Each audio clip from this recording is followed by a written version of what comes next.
sur l'auteur des faits. Alors, comme l'a dit Monsieur le Préfet, c'est quelqu'un qui a des antécédents, mais des antécédents qui sont, j'allais dire, bien ciblés sur des faits à peu près à l'identique, mais fort heureusement, moins graves que ceux qui nous ont occupés aujourd'hui. Alors, Monsieur le procureur s'exprimera, parce qu'il connaît parfaitement la situation de l'intéressé, qui a déjà été poursuivi à 3 reprises pour des faits de violence, principalement pour faire simple sur la victime, c'est-à-dire son ex-compagne. On est dans le cadre d'une séparation non acceptée par l'auteur des faits, pour lequel la justice a eu à 3 reprises à se prononcer, avec une réponse qui a toujours été graduée, avec des moyens qui ont été mis en œuvre à l'égard de la victime aujourd'hui, c'est-à-dire l'ex-compagne, qui a bénéficié, on lui a proposé d'ailleurs, pour illustrer mon propos, un dispositif de téléphone grave danger. Si vous ne savez pas ce que c'est, je vous l'explique en 2 mots. Quand on a une personne qui est victime et qui se sent en danger de la part de son ex-compagnon, de son ex-mari, le parquet lui propose, avec l'aide de l'association locale d'aide aux victimes, dans le département des Hautes-Pyrénées, c'est France Victimes 65, un dispositif qui lui permet d'alerter les forces de sécurité en cas d'irruption notamment de l'ex-compagnon. L'ex-compagnon ayant eu, dans le cadre d'une précédente condamnation, une interdiction d'entrer en contact avec cette victime. Alors, ce que je voudrais préciser, c'est que l'auteur des faits a été poursuivi à 3 reprises, mais dans une séquence très rapprochée, c'est-à-dire entre septembre 2017 et le début 2017.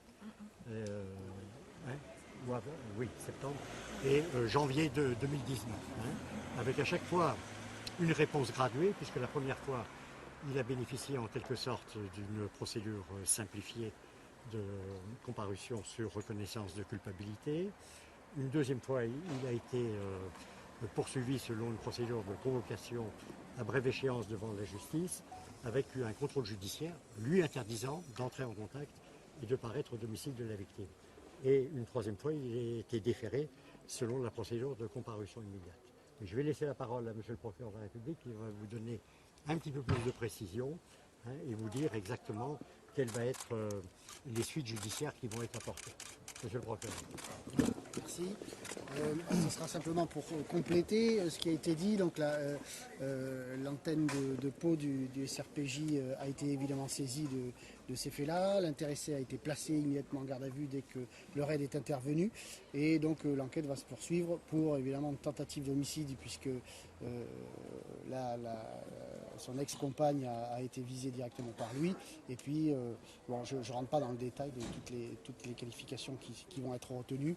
Évidemment, on va essayer de prendre le temps d'essayer de comprendre comment on a pu arriver à un drame à ce point-là, alors que finalement, beaucoup de choses avaient déjà été mises en place par la justice, puisqu'il a été suivi de près par le juge d'application des peines de Tarbes. Est-ce qu'on en sait plus sur son profil, justement ? Le profil, c'est un petit peu délicat d'en dire plus aujourd'hui parce que ça va faire l'objet d'informations judiciaires. Moi, je crois qu'on a affaire à quelqu'un qui n'a pas accepté la rupture conjugale et qui rumine malheureusement un certain nombre d'éléments de litige qu'il a avec son ex-compagne et qui l'a amené aujourd'hui malheureusement à aller dans des extrémités qui n'étaient pas supportables. Il a quel âge ? Il est né en 69. 49 ans. Voilà. Les 3 condamnations étaient pour violence conjugale. Oui. Sur la même personne ? Avant la séparation ou après la séparation ? Non, après. Après. Avant et après. Oui, un petit peu les deux. Elle date de combien de temps cette séparation ? Alors, Si elle est datable. détails, non, là, je ne l'ai pas à l'esprit, là, tout de suite, je ne pourrais pas vous dire ça. C'est la victime qui a fait fonctionner le système d'alerte dans vos téléphones dont vous parlez, monsieur le procureur général. Non, c'est nous qui lui avons proposé et elle ne l'a pas accepté, malheureusement. Ça repose sur l'accord. Voilà, ça repose sur l'accord de la victime, ça lui permet de déclencher les secours immédiatement. Est-ce que ça aurait permis d'empêcher la situation d'aujourd'hui? Je ne suis pas certain, mais ça lui aurait permis peut-être de déclencher une alerte plus rapide. Est-ce que vous pouvez confirmer qu'il a tenté de mettre fin à ses jours? Écoutez, ça c'est les premiers éléments qu'il va falloir vérifier. Ça fait l'objet de l'enquête puisque les circonstances de l'interpellation de tout ce qui s'est passé dans cette maison depuis ce matin vont faire l'objet de l'enquête. Donc évidemment je ne peux pas rentrer dans les détails, c'est un petit peu tôt et ça mérite vérification et évidemment la justice doit d'abord travailler avant de vous donner des réponses. Est-ce que vous pouvez juste nous dire combien de coups de feu il y a eu ce matin? Alors il y en a eu plusieurs, là non plus je ne rentrerai pas dans le détail. Voilà. La victime a été touchée où? Alors la victime a été touchée, si j'ai bien compris, au niveau de la hanche. Voilà. Je ne rentrerai pas plus dans le bétail sur les trajectoires. Beaulier, B-E-A-U-L-I-E-R. Vous l'avez? Pour moi, j'ai un tout envoyé.